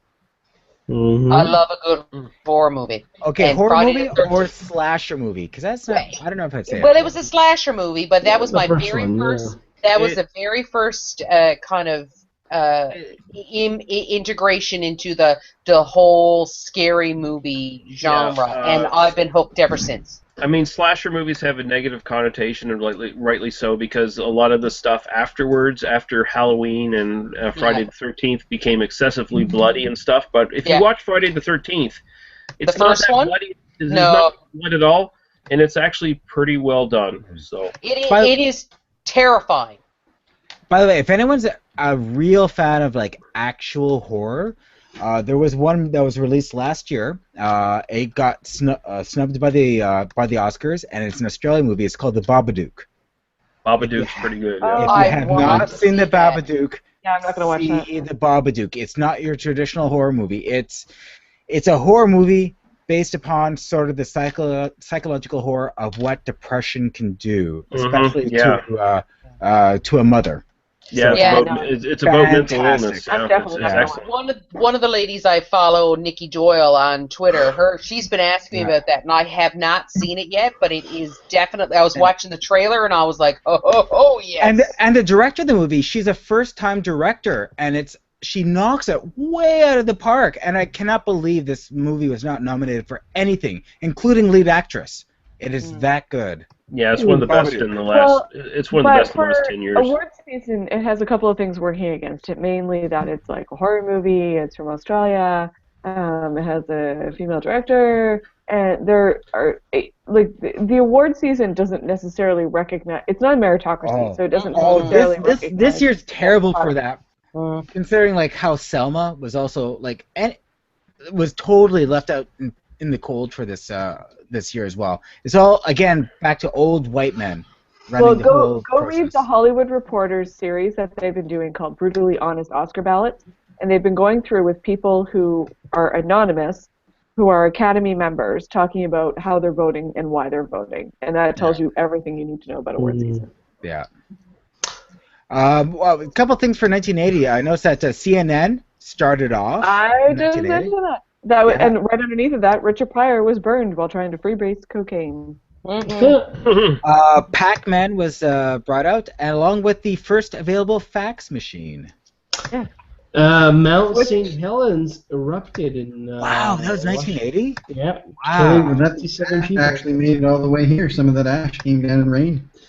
I remember that vividly because Mom was still subscribed to National Geographic. Mm-hmm. All of a sudden, I got this magazine that I'm running through National Geographic. I'm seeing all these pictures and stuff.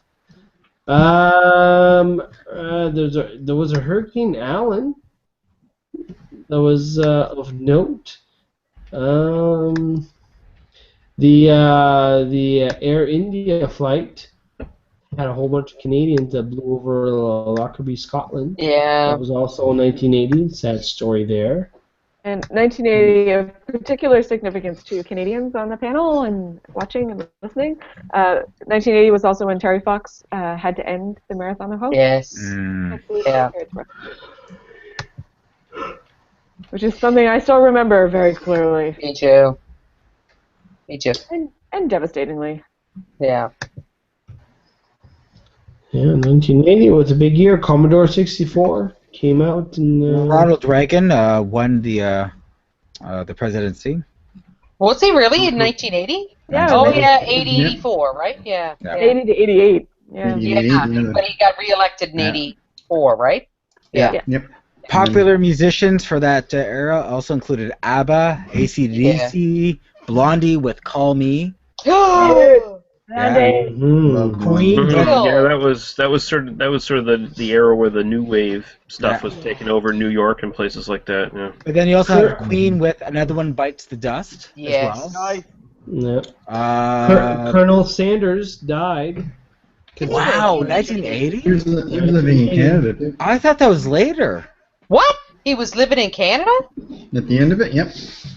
Why was Canada more cool if marrying your cousin? Is that what was going on there? I guess. Listen to Under the Influence. There's a podcast all about that. Yeah. Don't make fun of Colonel Angus. No. Colonel Angus. John Lennon. Did we mention that? John Lennon? Yeah. Okay. What else we got? The hostages we mentioned. We got the U.S. Boycott of the Moscow Olympics. Yeah. For those that was an awkward 8 years of Olympic competition. because in Los Angeles. I don't remember the 1980 Olympics, but I remember the 1984 Olympics where it was like, yeah, USA, because all of the Eastern Bloc countries had boycotted. All I could think of America wins like 10,000 gold medals. All I can think of that Simpsons episode. They're talking about the Krusty Burger coupons. Yeah.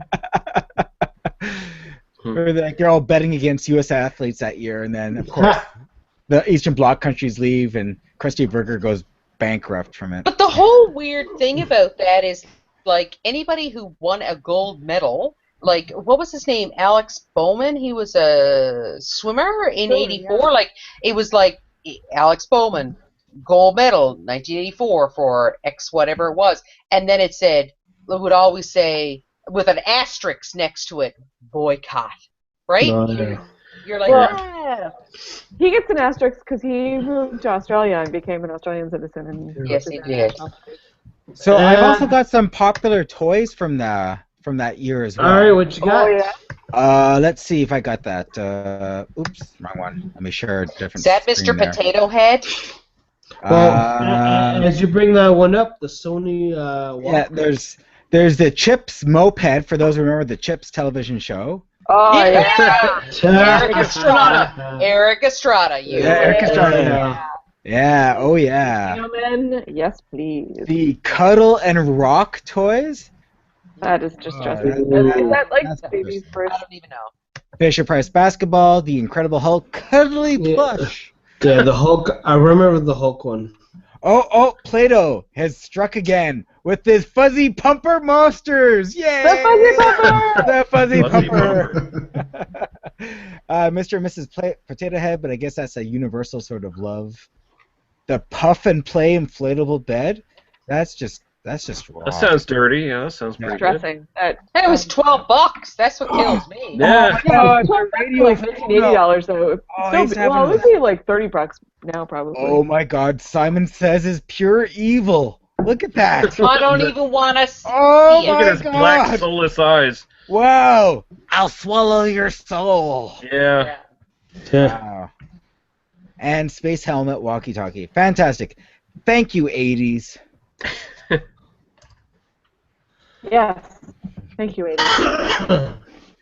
Before things wrap up, I just want to throw in a last-minute pitch. If anybody wants to drink beer with fine ladies of the Ladies Beer League tomorrow night, You're right.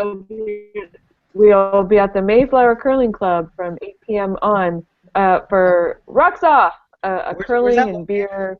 That's at Mayflower. It's I know it's a few streets away from me. I know where it is in relation to my house. But I can't remember which street it's on. It's just off Young Street, I think. Thanks, Laurie. Okay.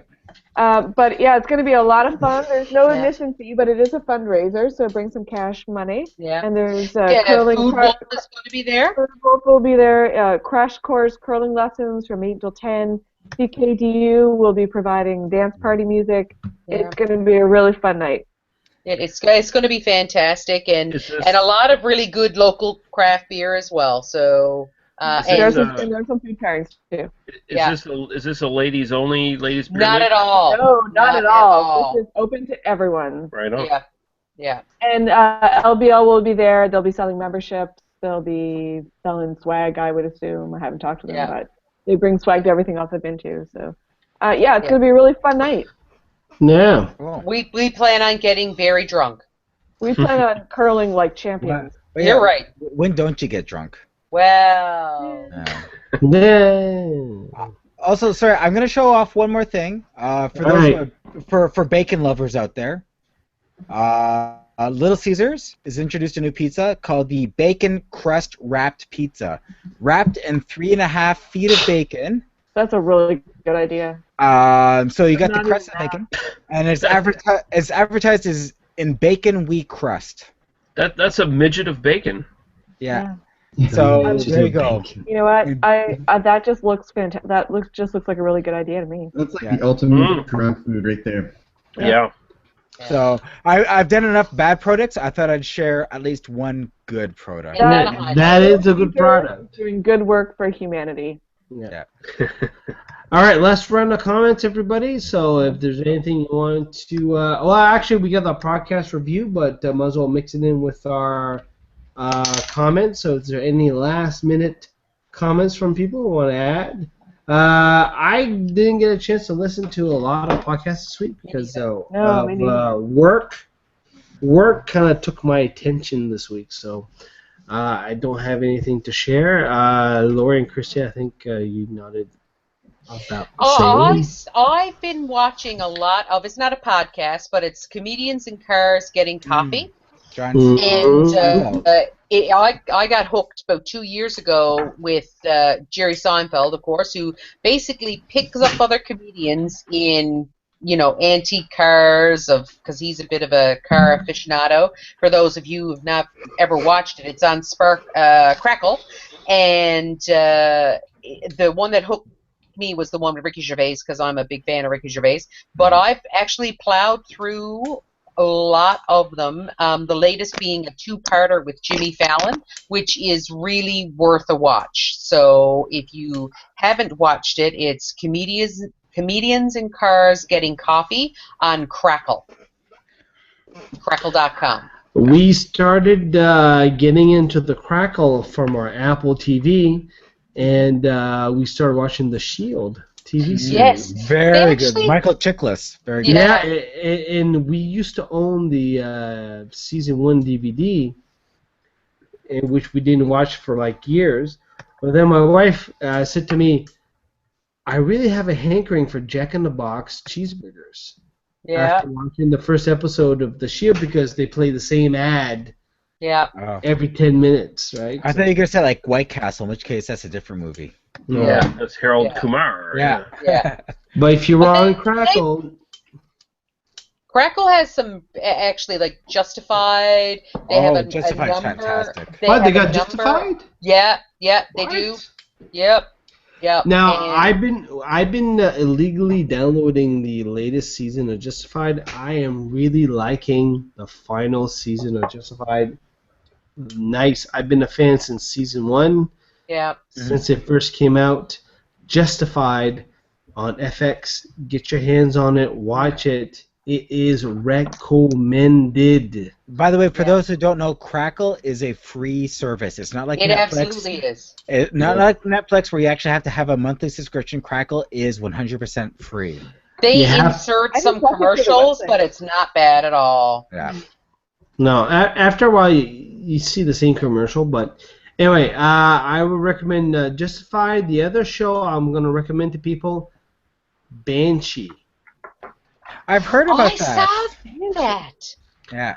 I will totally recommend you guys to legally or illegally get your hands on season. No, all legal. I know all of us here are legal. You're right. But not at all. if you happen, I don't even know what the internet is, so whatever. I'm sure what you thought was illegal is not online. But anyway, Banshee Season 1, Season 2, get your hands on that if you want some dirty pleasure pulp fiction. Dirty. You know what I mean by pulp fiction is dirty. a lot of violence, Yeah. a lot of sex, All right. a lot of soap opera storylines. When you put all three together, it's all right. It's good for everybody. You know what now I mean? I can't even give it a dignified pitch for Fargo because I watched that on the Storm Day. No. It's very hard to put Fargo against Banshee after the description I just gave you. I know. Fargo is just good television. Banshee's a whole different level. I don't know. I didn't say it was good. It's pulp. It's pulp, but it is worth. if you can get through the first 6 episodes or the first season. Wait, I have to get through the first 6 Yeah, episodes? that's what I'm like. That's a No. Two, I can kind of No. Pass. Pass. No. Listen. Download the first episode. You'll get into it. Don't worry about it. I've been on I don't know what downloading is. on Netflix this week. I checked out a couple of episodes. The first episode of The Fall, which we really couldn't get into. Yeah. Oh, it's The such a Fall. series. Oh, The Fall is so good. And then we watched the first episode of Marco Polo, which was a lot of fun. That was terrible. Basically. That was terrible. So, I don't know. Both of them I'm really not sold on. Oh, The Fall gets so good. Yeah, you gotta. It didn't grab me. Yeah. Yeah, well, you might not like it then, because it did grab me immediately. Me too. That's like Broadchurch. I was totally hooked on Broadchurch, like almost from the very beginning. The second season just wrapped. I think it's getting close to wrapping in the UK. It is, yeah. And I'm hearing it's quite different. All right, let's go to Lee. Lee, is there anything that you watched or listened to that you want to recommend to the group? I would recommend on Netflix. There's a series from Britain called Black Mirror. I saw that. It is absolutely excellent. It's a speculative fiction series that's an anthology. It's like Twilight Zone in a way. Very short series. It's the standard British kind of thing where they're very short series. So there's not a lot of episodes you have to commit to or anything like that. Yeah. Very good. Very. But I think you should put a warning out there. The first episode is a little bit different than the rest of the series, so you just have to. But that's quite shocking. You have to kind of. It is a shocking, disturbing kind of series, but it is so damn good. So good. Is that available on Netflix Canada? Yes. Or? Yeah. It's on Netflix. No, I don't think it's on Canadian Netflix. But I'm just looking at it. But should be on the BBC. If you can't get it on Netflix Canada, just get the program Hola. Yeah. HOLA, and just install that into your Google Chrome or whatever. You can get it. You can get all the U.S. Netflix and all the other Netflix. Okay. I'm gonna have to mute Lee here because he's saying stuff here that we shouldn't be listening to. Hey, listen. Netflix is wrong for doing IP bans on different regions, and they deserve to have their stuff stolen from them. To be honest, it's not Netflix though.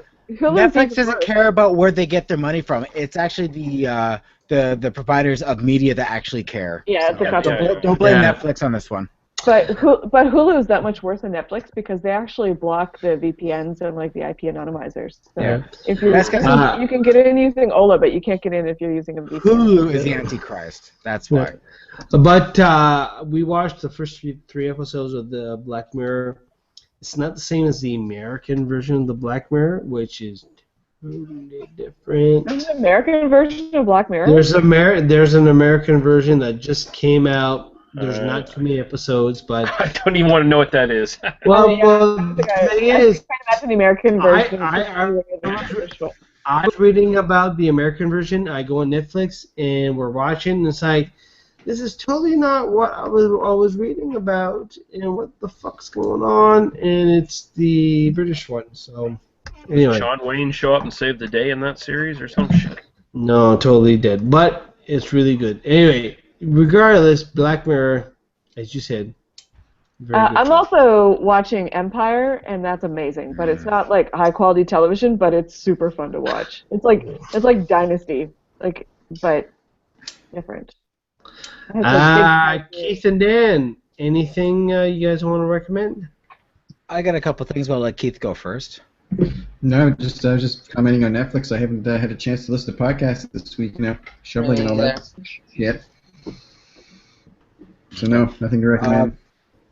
Before I go into the podcast, one thing I wanted to bring up is in our discussion about the Daily Show from last week, Jessica Williams put a tweet saying that she will not become the host of the Daily Show. So unfortunately, we can dash our hopes on her. So we don't know who's going to pick up. And of course, John Oliver got picked up for 2 more years with HBO. So he's definitely going to come back to do the Daily Show. So who knows what's going to happen to that show at that point. First of all, John Oliver's not leaving HBO because he just signed on for 2 more seasons. Yeah.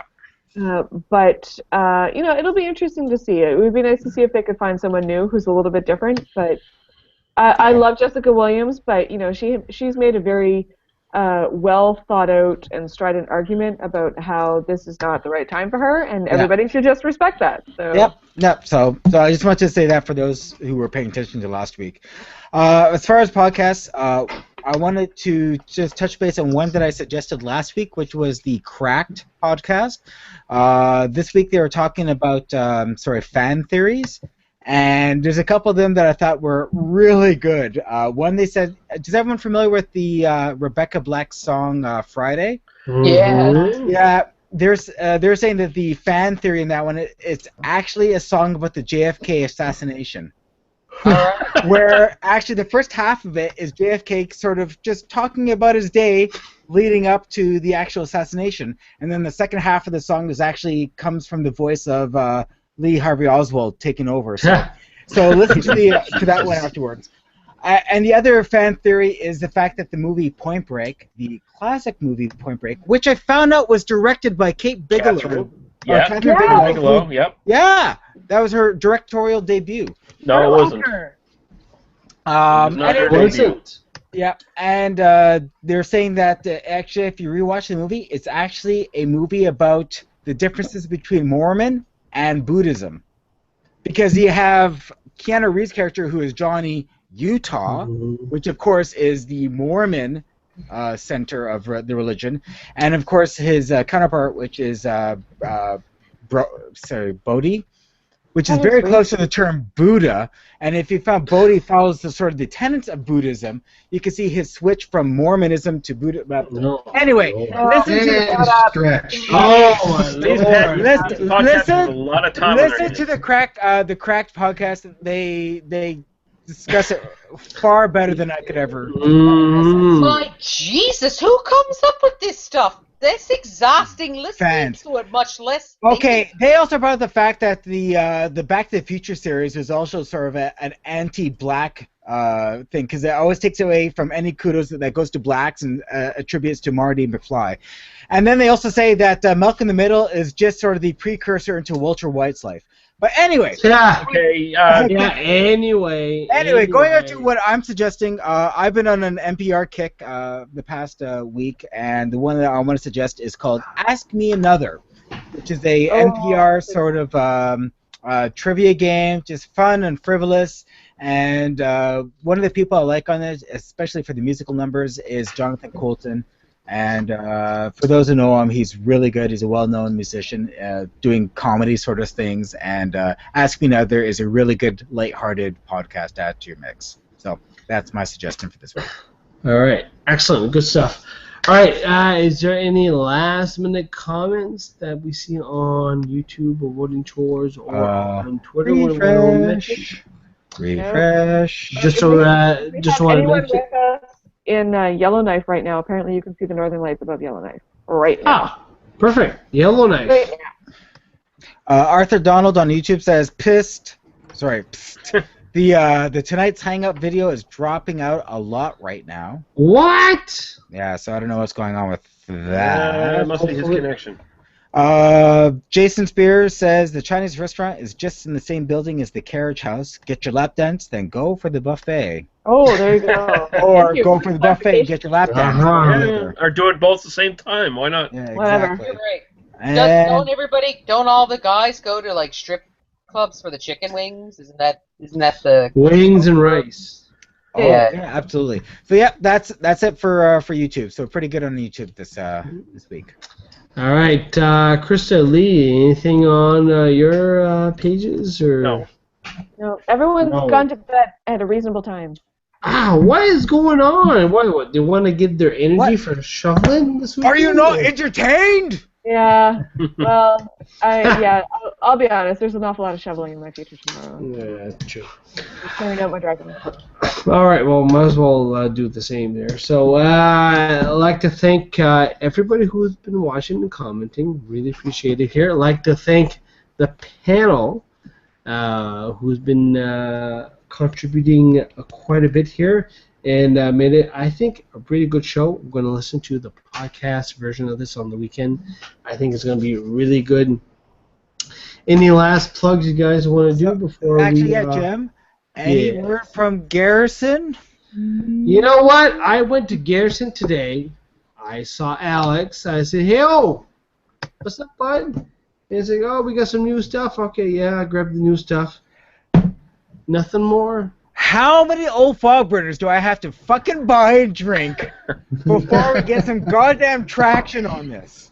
I think a few more. I think a few more. I don't know why they're not jumping on the old fog burner themed Friday Night Hangout, because you know that's a total shit show. They don't want to own that. They don't want They don't. There might be liabilities involved. My liver is at your dispense, Garrison. The ball is in your court.